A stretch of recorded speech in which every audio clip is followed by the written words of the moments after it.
So what really went on behind that mistaken Israeli airstrike of those 8 vehicles of the World Central Kitchen, WCK?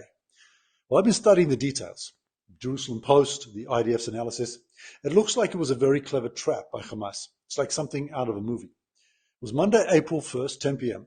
A convoy of 3 WCK vehicles starts driving southwards, and an IDF drone unit observed some serious inconsistencies. 10:20 p.m., a guy jumps on the roof of the vehicles and starts shooting into the air.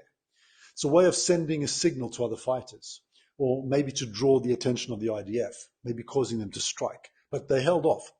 But why was this gunman on an aid vehicle? They were then joined by a convoy of other vehicles. They drove for about 20 minutes and then split up. Part of the convoy went into one hangar, and a single vehicle, this is interesting, went in another direction into a different hangar about 20 minutes later.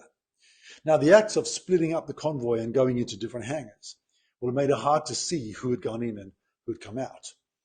Something else that increased the complexity was that the convoy was using Toyota pickup trucks, which are usually a characteristic of Hamas, white pickups, Corollas. They were not typically used by the aid workers, and the markings on the aid vehicles were not visible at night. The IDF drone unit refrained from attacking the aid trucks, although they had positively identified Hamas terrorists, at least on the first truck. They suspected more in the others. They tried to call the aid workers. They couldn't get through to them. The IDF called the WCK headquarters, and they tried to call the aid workers, but they still didn't answer.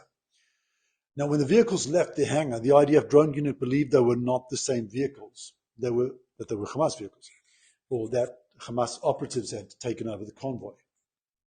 Anyway, something was clearly going down. First of all, the gunmen who fired into the air, come on.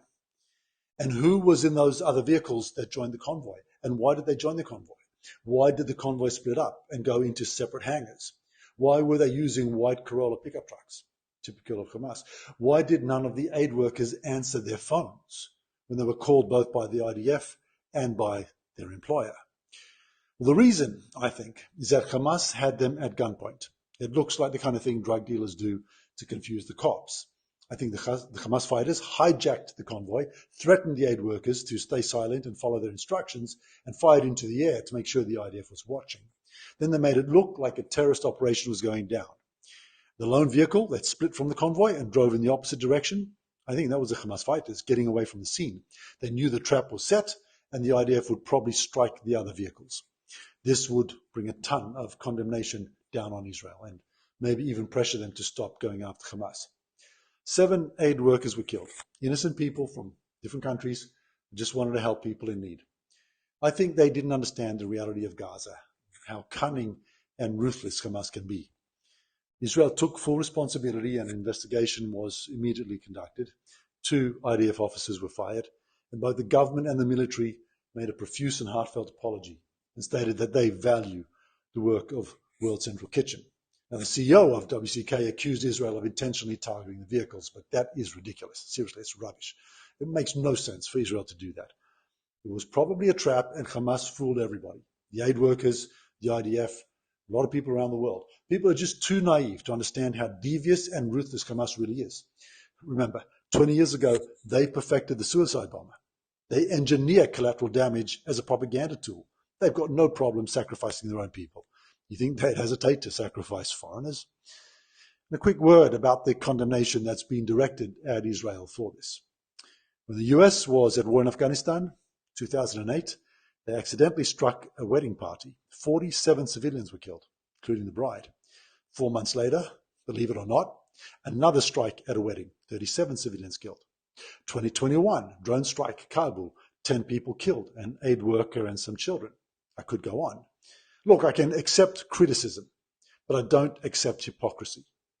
Anyway, what's obvious is that Hamas wants this war, and they're playing it like a game of chess. Israel doesn't want it, and it's not good for the country. But Hamas can end it at any time if they release the hostages and surrender. And the sooner they do that, the better for everyone. Thank you for watching. I take complex concepts and make them easy to understand and easy to share in short, concise videos.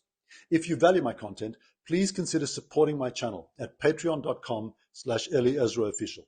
Your support helps me continue creating content to counter all the misinformation and make sure that the truth is heard. And that's vital for creating a peaceful and prosperous Middle East for everyone.